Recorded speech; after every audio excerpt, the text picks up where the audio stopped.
So we'll begin with next question, that is example 13.2. 13.1 कल solve किया था, अभी 13.2. An alternating voltage given by E equal to 140 sin 3142t is connected across a pure resistor of 50 ohm. Find the frequency of the source, the RMS current through the resistor. दोनों ही simple है. तो सबसे पहले आपको given parameters में दिया हुआ है equation of alternating EMF E equal to 140 sine of 3142t. Good. And as you know, standard equation होता है E0 sin ओमेगा t. तो यहाँ से तुमको पीक वैल्यू मिल गई वोल्टेज की 140 वोल्ट और तुमको ओमेगा मिल गया 3142. और क्या बताया है? It is connected to a pure resistor, मतलब रेजिस्टिव सर्किट है. तो रेजिस्टेंस की वैल्यू बता दी है, कितनी बोला है? 50. और फाइंड करने के लिए क्या बोला है आपको? What you are supposed to find out is frequency of the source. Frequency मतलब लीनियर फ्रीक्वेंसी, मतलब एफ, नॉट ओमेगा. ओमेगा तो पता है ना, ओमेगा तो पता है, ओमेगा रेडियन पर सेकेंड में होता है. आपको पूछा है एफ. और क्या पूछा है? RMS value of current, I RMS. So definitely, I expect that you know formulas. Yes. So बताओ. How do you find that? Omega equal to 2 pi f. 2 pi f. So f equal to omega by 2 pi. ये हो गया f के लिए formula. Number 2 is IRMS. What was IRMS? हाँ, मतलब I naught by root 2. ये था I naught by root 2. 0.7071 I naught, वही है. ठीक है. तो ये आ गया फॉर्मूला. अभी आपको चाहिए इसका वैल्यू, सूत्र से सॉल्व करना है अब. तो F equal to omega by 2 pi. Omega की वैल्यू कितनी है? 3142 अपॉन 2 पाई. तो can I write down 3142 as 3.142 into 10 raised to minus 3 plus 3 minus 3 plus 3. Okay. Upon 2 pi, upon 2 पाई. सही है. ये और ये हो गया कैंसर. तो कितना हो गया? 1000 by 2. What is 1000 by 2? 500. तो फ्रीक्वेंसी इज 500 हर्ट्ज. 500 हर्ट्ज का फ्रीक्वेंसी मिल गया. नंबर 2 था IRMS. IRMS होता है I0 by root 2, लेकिन तुमको I0 तो पता नहीं. I0 होता है E0 by R. याद है? Current is EMF by resistance. तो करंट का पीक वैल्यू ये EMF का पीक वैल्यू बाय R होता है. तो E0 by root 2 R ऐसा आता है वो. E0 by root 2 R. तो IRMS इक्वल टू E0 कितना था? 140 था. Yes. Root to R, root to R, root to R. R कितना है? 50 है. 50. तो इसको सॉल्व कर लेंगे. 8080 हो गया कैंसिल. अभी देखो सॉल्व करना भी इजी है, जस्ट सिंपल. 1 बाय रूट 2 तुम लोगों ने बता ही दिया था अपने को. कितना था? 0.7071. तो 0.707 को 0.7 लिख लेते हैं, मतलब 70%. किसका 70%? 14 by 5 का. क्यों? क्योंकि you know this 0 and this 0 is already cancelled. 14 by 5 मतलब 28 by 10, मतलब 2.8. 2.8 से मल्टीप्लाई कर लोगे 1.97. तो 1.97 के आसपास आ रहा है. 1.9798. 1.97 एम्पियर. डन. Next question.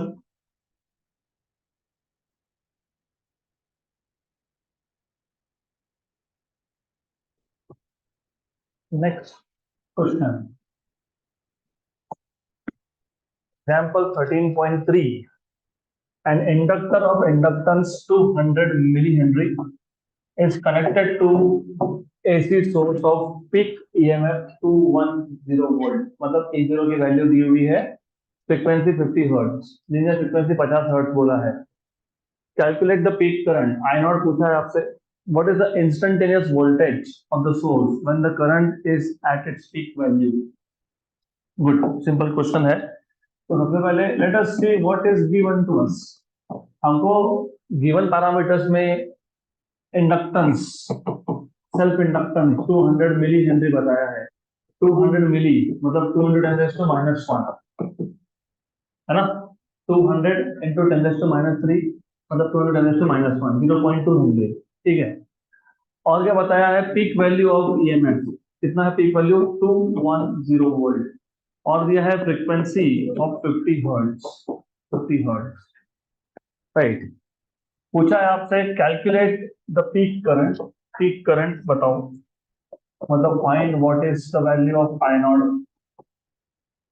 और आपसे पूछा है कि find out what is the instantaneous voltage of the source when the current is at peak. So you are supposed to find out instantaneous मतलब EMF at a certain instant of time. कब कब जब current की value क्या होगी, आई zero होगी, right. वैसे तो सेकंड का आंसर जीरो होगा, बताता हूँ क्यों। तो how do you find out peak value, E zero bye impedance. जैसे तो रजिस्टर सर्किट में क्या लिखते हो, ई जीरो बाय आर। अब इसके बाद ना ई जीरो बाय आर मत याद रखना, ई जीरो बाय जेड इम्पेडेंस। अभी अगर सर्किट में सिर्फ इंडक्टर है तो इम्पेडेंस यहाँ पे क्या लिखोगे, ओमेगा एल, नहीं एक्स एल। मतलब ओमेगा इंटू एल सही है, लेकिन उसको एक्स सफिक्स एल बोलते हैं ना हम लोग। इंडक्टिव रिएक्टेंस क्या बोलते हैं उसको, इंडक्टिव रिएक्टेंस। तो अब इसके आगे ना ऐसा ही याद रखो, मतलब तुमको कंफ्यूजन नहीं होगा। अगर सर्किट में सिर्फ रजिस्टर है तो ई जीरो बाय आर, सिर्फ इंडक्टर है तो E zero by X L, सिर्फ कैपेसिटर है तो E zero by X C, तीनों ही है तो E zero by Z, Z is under root of R square plus X L minus X C square. तो ऐसे याद रखोगे तो better off it will help you. Number two, number two वैसे जरूरत नहीं है, फॉर्मूला की तो कोई जरूरत है नहीं यहाँ पे, फिर भी लिखना है तो you can write down. What is E का general formula, equal to E zero sine omega T. वो डिपेंड करता है करंट के इक्वेशन पे, चलो नहीं लिखता, उसकी जरूरत नहीं पड़ेगी हमको। तो एनीवेज, तो आई जीरो तो मिल जाएगा E zero by XL, right. तो I zero is E zero by XL, XL is omega L, omega L, और ओमेगा होता है 2 पाई एफ। क्या होता है ओमेगा, 2 पाई एफ। तो आ जाएगा I zero equal to E zero by 2 pi F L. I zero equal to E zero is 210, 2 pi into frequency is 50, 50 दिया ना, यस। इंडक्टेंस इज 0.2, 0.2 है ये, ठीक। ओके, तो 50 into 2 100, 100, 100, 100 into 0.2, what is 100 into 0.2,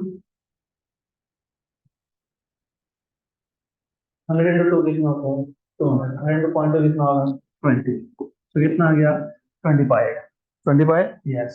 तो ये क्या आ गया, 21/2 मतलब 10.5, 10.5, 10.5 पाई, पाई, पाई की वैल्यू 1/पाई कितना होता है, 0.318। अब अप्रोक्सीमेटली बता रहा हूँ, 3.18 अप्रोक्सीमेटली। एग्जैक्ट क्या आएगा, 3.34 चलेगा, कोई दिक्कत नहीं है, ampere, it's okay, that is fine, that is perfectly fine. क्योंकि तुम थोड़ा बहुत चलता है, मार्जिन वगैरह चलता है। 10.5 इंटू 0.318, 3.339, 3.4 एम्पियर, ठीक हो गया, हो गया। अभी सेकंड तो मैंने बता दिया, ईएमएफ की इंस्टेंटेनियस वैल्यू जब करंट उसके पीक पे था तो कितनी है, जीरो है। अब ऐसा क्यों है, सर्किट होता है, होता है सर्किट इंडक्टिव, इंडक्टिव में कौन लीड करता है, ईएमएफ, कौन लैग करता है, तो कितना है, पाई/2। मतलब जब करंट लीड करेगा और करंट जब अपने पीक पे होगा, करंट जब अपने पीक पे होगा, यहाँ लीड कौन कर रहा है, पहले अच्छे से समझो, कौन लीड कर रहा है, ईएमएफ। फिर कितना है, हाँ। तो जब करंट अपने पीक पे होगा ईएमएफ जीरो होगा, ईएमएफ जब अपने पीक पे होगा करंट जीरो होगा। अब बोलोगे ऐसा क्यों, तो ऐसा क्यों, तो या वेव याद है कि आपको आपने वेव प्लॉट किए थे, यस। हु इज लीडिंग, तो कॉस बनाया था हमने, कॉस याद है क्या, क्या लिखा था उसको, कॉस वेव।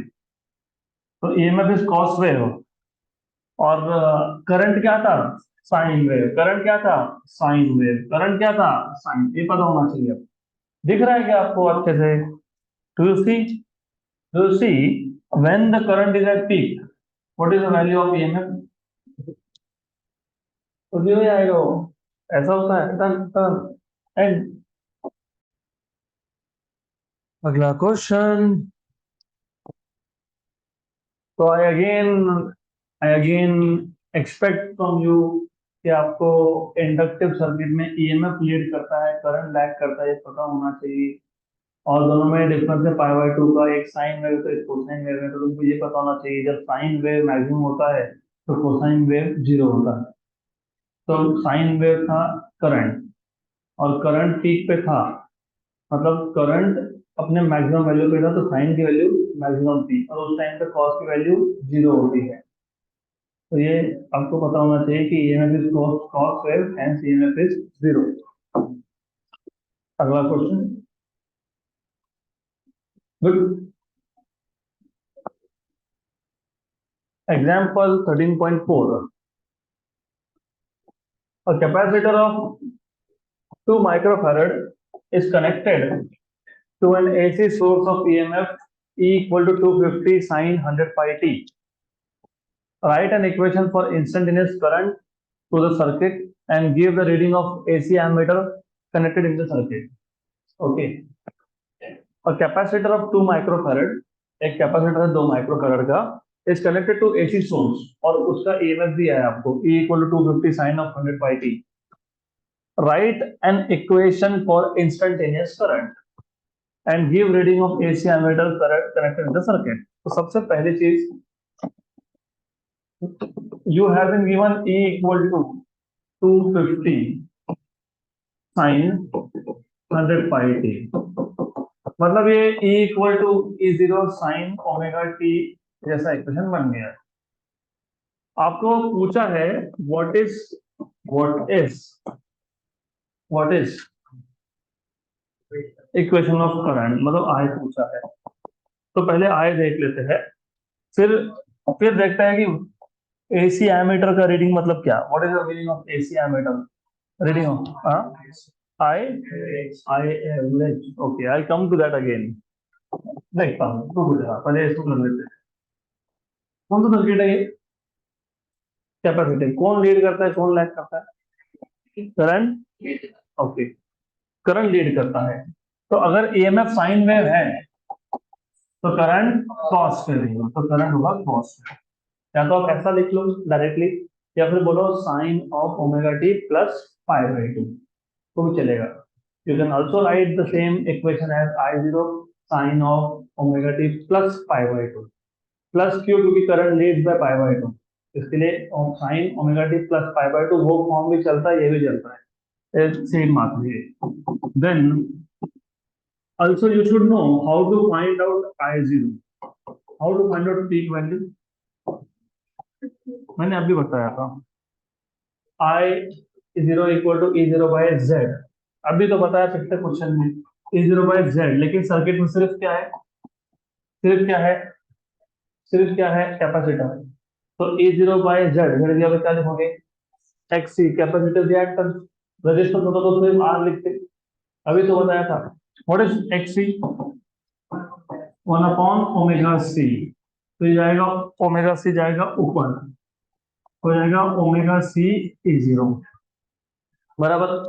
कैपेसिटर की वैल्यू 2 माइक्रोफैरड है, 2 माइक्रोफैरड है। तो आपको सबसे पहले यहाँ पे ना आई जीरो फाइंड करना पड़ेगा। तो आई जीरो मतलब पीक वैल्यू करंट फाइंड कर लो, omega C E zero, what is omega value, what is omega value 100 pi, what is C value 2 microfarad 10 raise to, what is peak value of EMF 250, 250 सही है। 250 into two 500 into 100 50,000, 50,000 होगा ना, 5 into 10 to 4 होगा, 250 into two 500, 500 into 100 is 5 के आगे 4 zero मतलब 50,000, 50,000, 50,000 मतलब 5 × 10⁴ और 10⁻⁶ तो 10⁻², तो 5 पाई इंटू 10⁻⁻², बराबर 5 पाई 5 इंटू 3.14,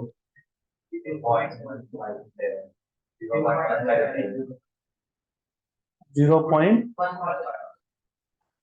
फाइनल, हाँ सब करके ठीक है, 15.7 इंटू 10⁻², ओके, तो ये आ गया 0.157 एम्पियर। ऑफ कोर्स ये मिल गया पीक वैल्यू। अब ये पीक वैल्यू वहां लिखोगे तो I equal to 0.157 cos of omega 100, तो 100/T। ये हो गया आपका केस 1 खत्म। This is case 1। तो we were talking about what is the reading of AC ammeter. मैंने इसलिए बोला थोड़ा सा वर्ड अच्छे से पढ़ लेना। AC एमीटर, मैंने आपको बताया था कि ammeter and voltmeter they measure average, लेकिन वो एमीटर और वोल्टमीटर, एमीटर था वो, ये AC एमीटर है। तो एक इंस्ट्रूमेंट होता है जिसको तुम AC एमीटर बोलते हो, उसका रीडिंग तुमको एवरेज नहीं बताता, वो बताता है RMS। हम्म। तो जहां पे AC एमीटर बोला हो और मोस्ट ऑफ द क्वेश्चन में आपको यहाँ पे नहीं भी बोला होगा, तो भी मोस्टली वो AC एमीटर की बात कर रहे हैं, क्योंकि ये AC सर्किट का चैप्टर है। तो AC एमीटर का रीडिंग होता है RMS वैल्यू। वो RMS वैल्यू क्या होता है तुमको पता ही है, क्या होता है बताओ जरा। पीक वैल्यू बाय √2, मतलब 0.7071। I just write down 0.7, that is perfectly fine, into I not. ठीक, तो अभी तुमको प्रॉब्लम नहीं आएगी। You can find what is IRMS, it is 0.7 I not, तो 0.7 इंटू 0.157। तो ये वैल्यू आती है 0.11111, तो 0.111 एम्पियर। Done, okay. तो AC एमीटर का रीडिंग मतलब कौन सा value? RMS, root mean square, which is 0.7 of peak value.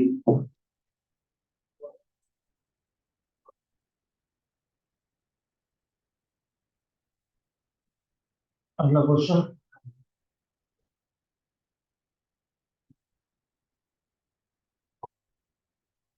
Next question.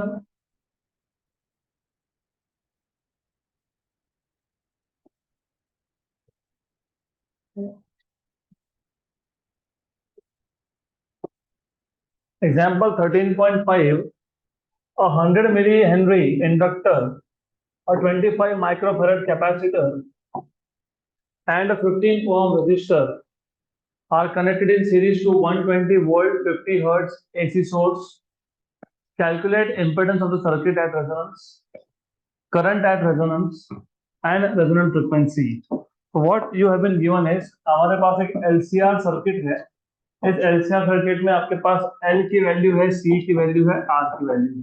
L की वैल्यू कितनी दी हुई है? 100 मिली हेनरी। 100 मिली हेनरी मतलब 0.1 हेनरी। तो 100 milli henry becomes 0.1 henry. C की वैल्यू कितनी दी हुई है? 25 माइक्रोफैरड। 25 माइक्रोफैरड मतलब 25 × 10⁻⁶ फैरड, ठीक है। रेजिस्टेंस कितना दिया हुआ है? 15 ओम। और ये जो बोला है are connected to 120 volt supply, 120 volt मतलब ये कौन है? ई नहीं, ERMS, ये ERMS होता है। अभी तो बताया मैंने, अभी मैंने तुमको बोला कि जब आपको सिर्फ ऐसा बताया हो कि एमीटर का रीडिंग इतना एम्पियर है तो वो IRMS है, वोल्ट मीटर का रीडिंग अगर इतना है वोल्टेज तो वो ERMS है। AC सर्किट्स में बात कर रहा हूं मैं, तो ERMS है 120 वोल्ट, और फ्रीक्वेंसी आपको दिया हुआ है 50 हर्ट्ज, 50 हर्ट्ज। ओके, आपको कैलकुलेट करने के लिए बोला है, you are suppose to calculate three things, three different things. Number one, क्या फाइंड करना है? क्या बोला है? Impedance. Number two, current at resonance. Current at resonance मतलब current when XL equal to XC। Resonance का मतलब यही होता है ना, XL equal to XC। Number 3, resonant frequency मतलब FR। So let us see. Do you remember formula? What is impedance का formula? R square plus. Okay. And of course you should know XL is omega L, XC is 1 upon omega C. Current at resonance. It is a joke.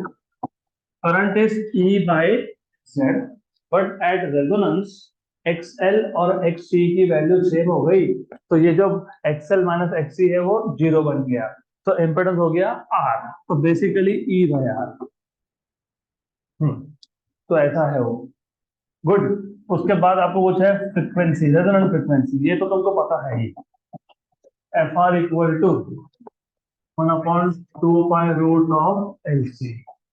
Done, simple simple. Good, clear यहां तक? तो पहला impedance Z equal to under root of R square, R is 15 I guess, 15 square. तो अच्छा ये Excel Excel निकालना बाकी है, पहले वो फाइंड करना पड़ेगा। चलो ठीक है, पहले फाइंड कर लेते हैं। XL की value omega L, omega is 2 pi L, है ना, 2 pi L into L, 2 pi L. Frequency कितना दिया हुआ है 50 हर्ट्ज, और एल की वैल्यू कितनी आई हमारी 0.1। 50 इंटू 2, 100 इंटू 0.1, 10, तो 10 पाई, ये आ गया 10 पाई। 10 पाई मतलब 31.4, 31.4, क्योंकि पाई 3.14 इंटू 10 ओम, और omega 1 upon omega C is X C. Omega कितना, ओमेगा वापस से वही 2 पाई एफ, 100 पाई, ठीक है, वेरी गुड।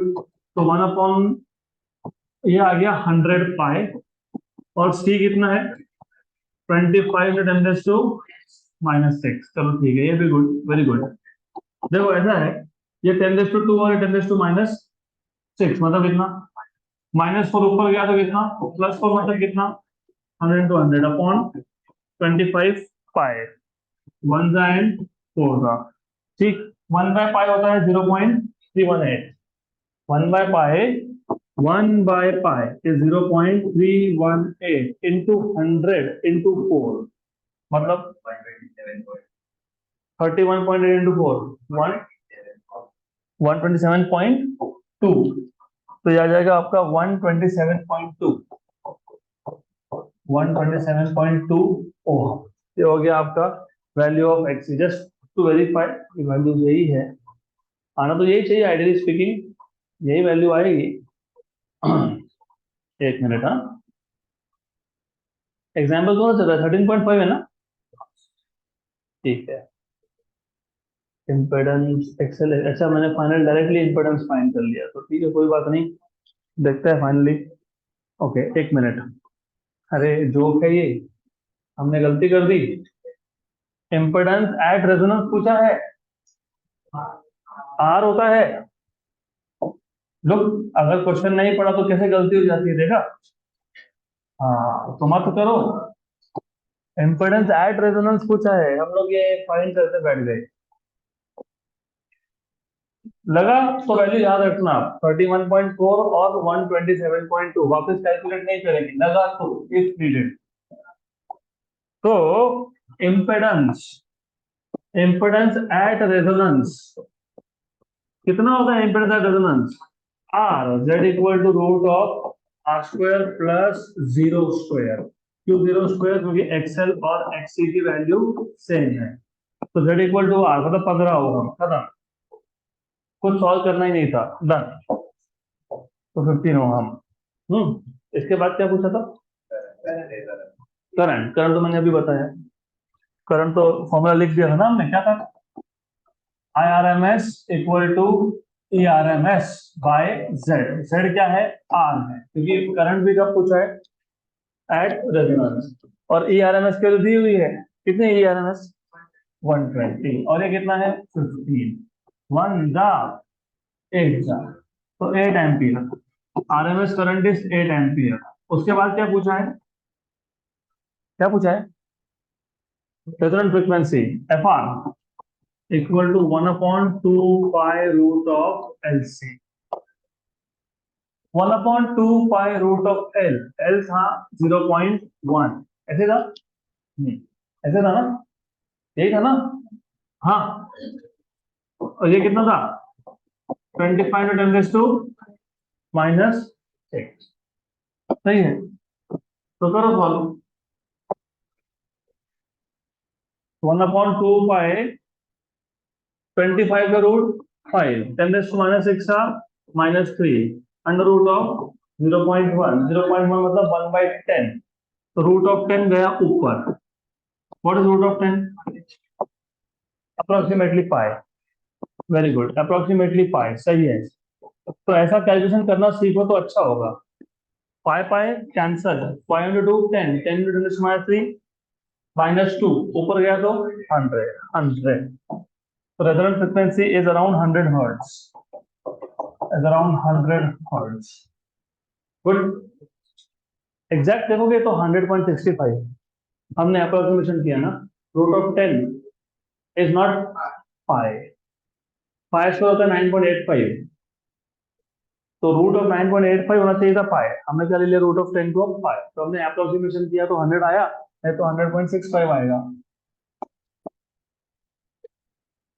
चलो अगला क्वेश्चन, नेक्स्ट क्वेश्चन। तो अभी सिर्फ याद रखो, इम्पेडेंस एट रेजोनेंस बोला हो तो Z इक्वल टू R, अगर इम्पेडेंस एट रेजोनेंस नहीं बोला होता तो √R² plus XL minus XC square, R square मतलब 15 स्क्वायर 225 प्लस XL की वैल्यू 31.4 थी, उसका स्क्वायर 31.4 का स्क्वायर, 30 स्क्वायर कितना होता है 900 होता है ना। 31.4 का स्क्वायर रफली रफली होगा 1000, रफली रफली कितना होगा 1000 माइनस XC का स्क्वायर, XC की वैल्यू 127, उसको 125 मान लेना, 120 120, अच्छा 1000 नहीं करेंगे। XL, व्हाट इज XL, कितना था 31.4 माइनस 127, व्हाट इज 31.4 माइनस 127, 127 में से 31 माइनस करो, रफली रफली 96, 95 रफली रफली 95, ठीक है। 95 का स्कोर कितना होता है 9025, 9025 में 15 का स्कोर तो 25 ऐड कर लो,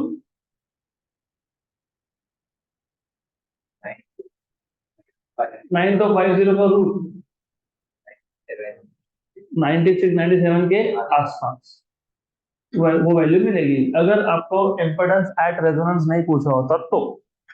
चलो अगला question, example 13.6, a coil of 0.1 henry inductance, एक कॉइल है जिसका इंडक्टेंस का वैल्यू, जिसका इंडक्टेंस का वैल्यू 0.01 हेनरी है, रेजिस्टेंस 1 ओम है, it is connected to 200 volt 50 hertz supply, 200 volt मतलब आरएमएस वैल्यू होता है, 50 हर्ट्ज मतलब फ्रीक्वेंसी है।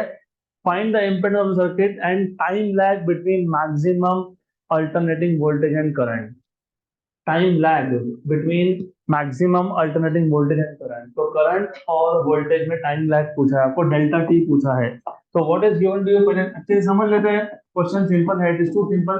गिवन गिवन इज इंडक्टेंस की वैल्यू 0.01 और 10⁻², रेजिस्टेंस की वैल्यू आ गई 1 ओम की, उसके बाद आपको ERMS बता दिया, ERMS is 200 volt at a frequency of how much 50 hertz, 50 hertz का सप्लाई फ्रीक्वेंसी है।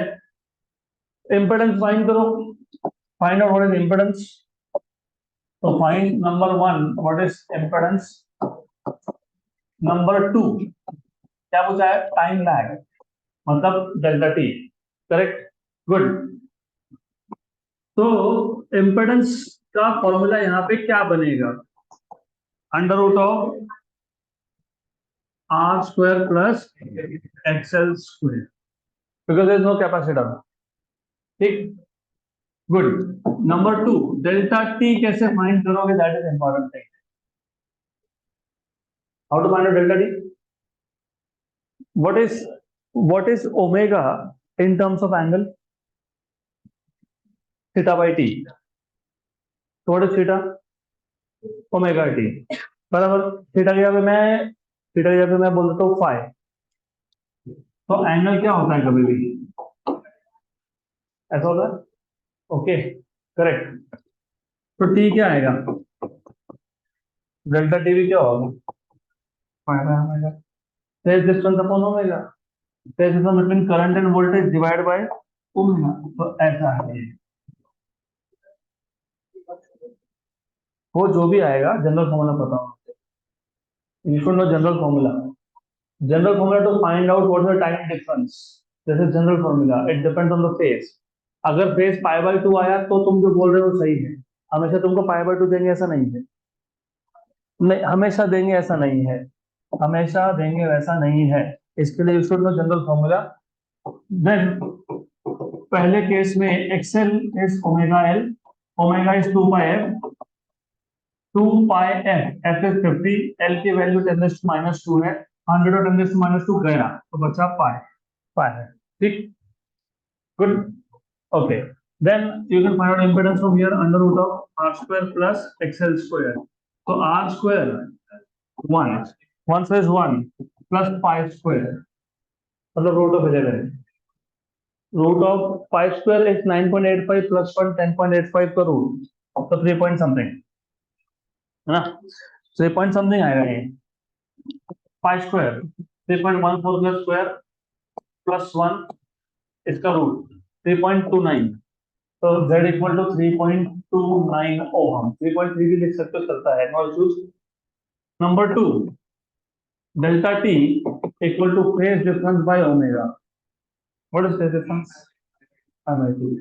क्योंकि ये सर्किट सिर्फ इंडक्टिव था, क्योंकि रेजिस्टेंस जब होता है तो फेज डिफरेंस होता ही नहीं है, there is no lead no lag. लेकिन ये इंडक्टिव सर्किट होने की वजह से हमको पता है who is leading EMF by how much, pi by 2, तो ये पता है पाई बाय 2, और ओमेगा कितना है 2 pi F, omega is 2 pi F, बराबर। तो ये आ गया आपका delta T equal to 1/4 F, 4 F, what is F, 50, 1/200, 1/200, 0.5 into 10⁻², तो 0.005 second.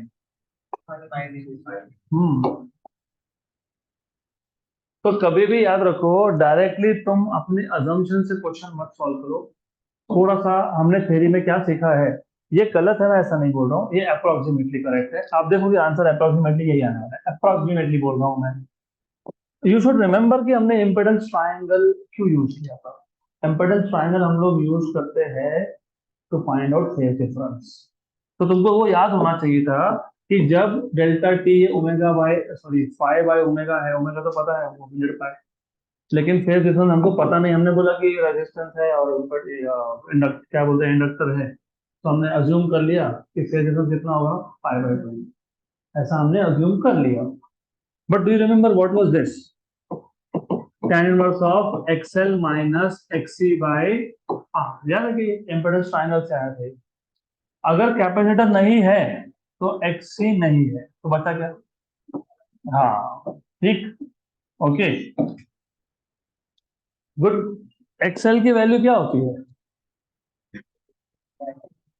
What is XL, omega L, what is XL, omega L, omega L, बराबर ना, omega is, omega is 100 pi, L की वैल्यू कितनी है 0.01, अपन रेजिस्टेंस कितना दिया है 1, ये हो गया कैंसिल, क्या हो गया, ये हो गया कैंसिल, तो क्या है tan इनवर्स ऑफ पाई, पाई मतलब 3.14, बराबर। तो पाई का value in terms of angle कितना आएगा, कितना आएगा, कितना आएगा, बताओ, बताओ बताओ बताओ, tan inverse of 3.14 72 degree something आना चाहिए, आएगा ही 72 डिग्री, आई 72 डिग्री 12 नहीं आएगा, नहीं आएगा 12। 5 3.14, तो 3.142 72 डिग्री और 30 मिनट्स के ऊपर जाएगी वैल्यू। 50 30 12 बोला ना तुमने, 12 अप्रोक्सीमेट कर सकते हैं, 12/60। ठीक है, तो अप्रोक्सीमेट किया अगर इसको, तो 72 डिग्री कितना मिनट्स, 12 मिनट्स, वो 35 के आसपास बन जाता है डिग्री में, 72.35। Correct, right.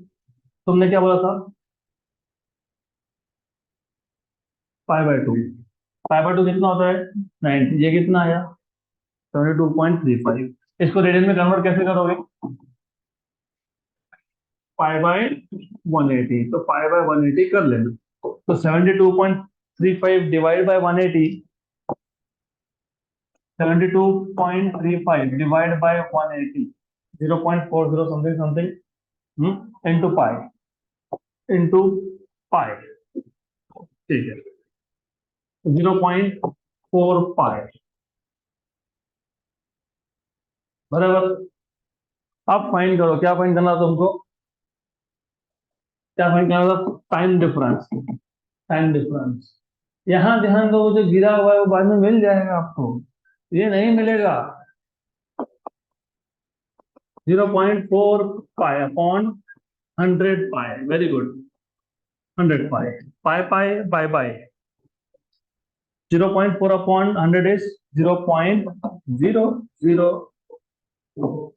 That is what I told you कि अप्रोक्सीमेटली करेक्ट है, एग्जैक्टली करेक्ट नहीं है। क्लियर आंसर, गुड, बराबर।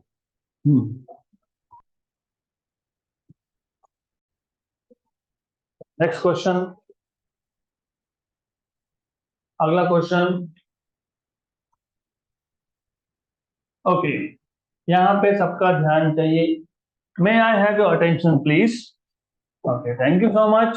आई know you don't want to pay attention, but फिर भी जबरदस्ती का attention. 13.7, a 100 ohm resistor is connected to 220 volt and 50 hertz। फिर भी वही वही रेजिस्टेंस की वैल्यू, वही ERMS, वही frequency. What is the RMS value of current in the circuit, IRMS पूछा है, which is I0/√2, I0 is A0/R, तो A0/√2R फॉर्मूला बन गया। What is the net power consumed over a full cycle, ERMS into IRMS, क्योंकि ये resistive circuit है, हमने देखा था रजिस्टिव सर्किट में average power is only apparent power, apparent power था ERMS इंटू IRMS। अगर तुमको नहीं भी याद ना, तो ERMS IRMS cos phi power factor, phase difference in only resistive circuit is 0। तो ठीक है, आई अज्यूम कि तुमको याद होगा ही, तो डायरेक्टली सॉल्व कर लेंगे। रेजिस्टेंस की वैल्यू 100 ओम था, ERMS का वैल्यू जो है ना वो है 220 वोल्ट का, उसके बाद फ्रीक्वेंसी दिया हुआ है 50 हर्ट्ज का। ठीक है, गुड। अभी देखो थोड़ा सा मेरे को जहां तक समझ में आ रहा है कि कुछ गड़बड़ हो सकती है यहाँ पे, बताता हूँ क्यों। बताता हूँ, जस्ट अ मिनट। अगर ये ERMS है, ERMS, बराबर, आपको पूछा क्या है, अच्छा करंट की RMS वैल्यू पूछी है, फिर ठीक है, फिर कोई प्रॉब्लम नहीं। पीक वैल्यू पूछा होता तो थोड़ा सा प्रॉब्लम था। RMS वैल्यू ऑफ करंट है, कोई दिक्कत नहीं। और क्या पूछा है, average power consume, okay okay okay, absolutely no problem, absolutely no problem. How do you find out RMS value of current? हाँ, ERMS by डायरेक्टली, कोई दिक्कत नहीं है। What is average power? Very good. ERMS into IRMS। ठीक, तो हो गया question खत्म। IRMS equal to ERMS by R। What is the value of ERMS? 220 upon, so 2.2 ampere।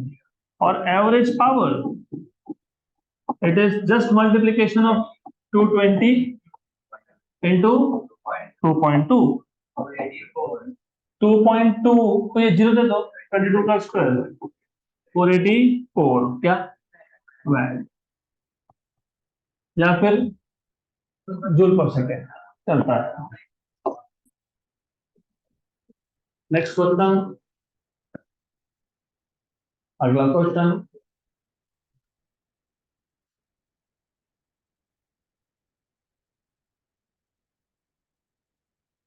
Example 13.8.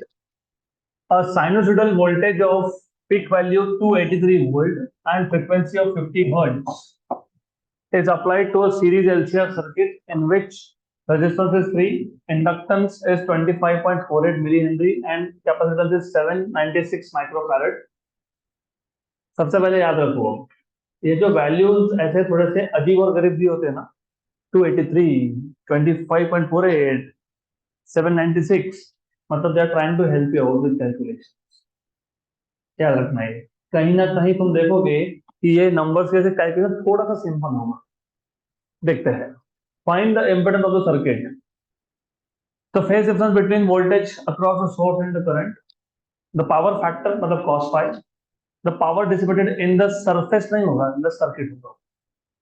power dissipated in the surface, कौन सा surface? The circuit, okay, तो वो circuit है, circuit।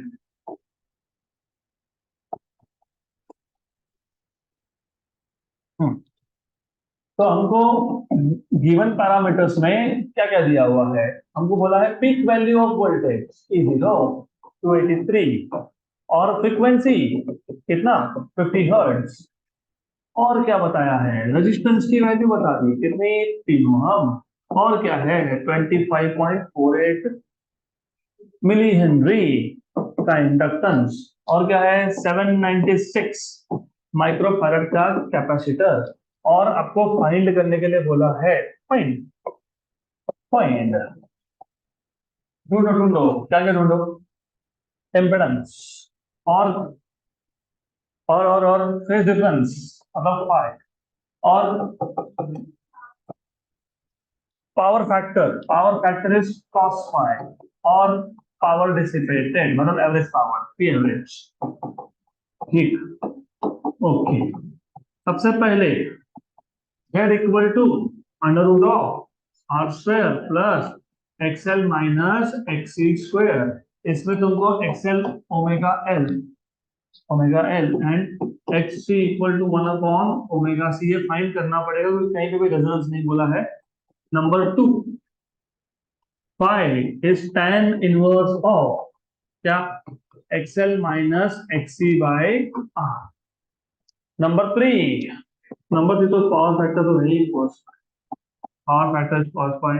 Number 4, average power. What is average power? PRMS, IRMS into cos phi. So yeah, good. ठीक, then 1 by 1.